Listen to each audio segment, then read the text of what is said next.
love the idea of wonder.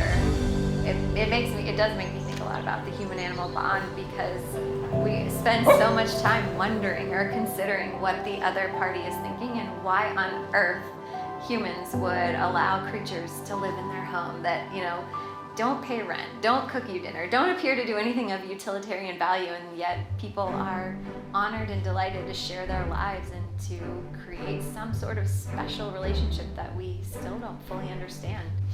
My name is Maggie O'Haire. I'm the Associate Dean for Research and a professor in the College of Veterinary Medicine at the University of Arizona. We study many different areas of human-animal interaction, whether it be veterans with service dogs, facility dogs visiting pediatric oncology units in hospitals, or service dogs for families of children with autism. Our role is to bring the science behind the stories of benefits that people are seeing so that there's actual data to measure what's happening for these human and animal lives. We are developing the world's largest group of human-animal interaction research faculty on the planet. For the first time, we are going to have human-focused experts, animal-focused experts, human-animal interaction experts together in one place to move this topic forward. Studying human-animal interaction is critical to the health of our humans, our animals, and our communities. We know that especially in modern society, people spend a lot of times in technology-driven settings. They're on their phone, they're on their computer, they're on their tablet, they're in places and spaces where they don't have interaction with animals or with nature. And it's so hectic, and it's having a pervasive impact on mental health and wellness as well as physical health. So we think it's important to study the impact this has on people, as well as how we can create interventions to add animals, nature, and that form of interaction back into people's lives to see what impact we can have, to see how we can move the needle. How can we bring these elements together for human health? We expect to see dogs in the world. We expect to go to somebody's house and have there be animals there. We expect to take a walk and see a dog walking down the street on leash. But if you step back and you think about that, it's actually a very strange thing, right? We have two different species that, for most of history had nothing to do with each other. And somehow in our society, we reached a place where we have embedded these animals in our society. They're real social partners. And I think, I always imagine that if there were life elsewhere in the universe and they came down and looked at what was going on, and they saw this strange relationship where you have humans, and everywhere the people are, there's dogs, and the dogs are sleeping in their beds, and we've established a $70 billion industry to take care of them.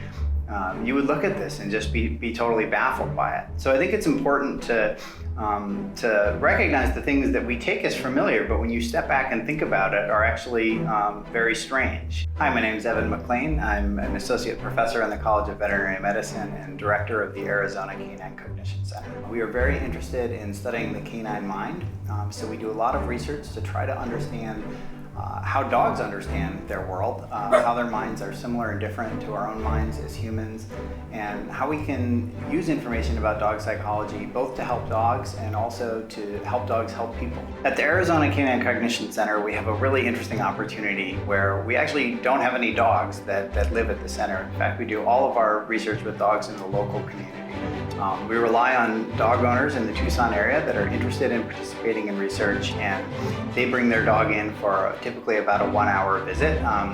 And during those visits, the kinds of things that we do with dogs are, from the dog's perspective, really set up as a game. They're trying to find food, they're trying to solve some sort of problem, but we design those games in ways that tell us a lot about how the dog is thinking. One of the most gratifying aspects of the work that we do is bringing a new student into the lab who may have a perspective on research as something that sort of happens somewhere, and then it magically appears in journals, and people read about this and learn about research results. And so it's a wonderful opportunity to be able to sort of take students and drop them right into that process and let them learn about, what are the mechanics of research? How do we actually generate knowledge, and how do we determine, what kinds of knowledge we should have faith in? Students are the lifeblood of our research operation. So we are a very, very busy lab on a day-to-day basis. We're testing dogs at lots of locations on campus, at other areas in the community, and we need a lot of people to make that happen.